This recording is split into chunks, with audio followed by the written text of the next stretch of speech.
శ్లోకం పరమ పవిత్రం, జ్ఞాపకం పెట్టుకోండి. శంకరాచార్యుల వారు జాతీయందు కృపచేత మనకిచ్చారు.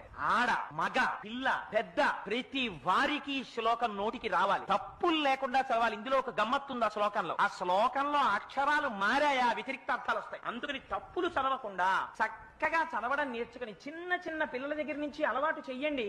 స్నానం చెయ్యగానే ఒక్కసారి అమ్మవారి దగ్గరికి వెళ్ళి ఆ కట్టుకున్న తువ్వాలతోటో అందులో బాలల భక్తికి అమ్మవారు పొంగిపోతుంది. కూర్చుని అమ్మ చరజ్యోత్స్న సుక్తాం శశయుత జటాజూటమకుటాం వరత్రా సత్రాన స్ఫటిక ఘుటికా పుస్తకరాం సకృన్నత్వా నత్వా కథమివ సతాం సన్నిదదతే మధుక్షీరద్రాక్షా మధురి మధురీణా ఫణితయః అని రోజు అది చదవడం నేర్పండి. మీరు 1,000,000 రూపాయలు ఇచ్చినప్పుడు మీ మనవడిని రక్షించుకున్న కన్నా ఈ ఒక్క శ్లోకాన్ని మీ మనవడికి మీరు నేర్పారా, వాడి జీవితాన్ని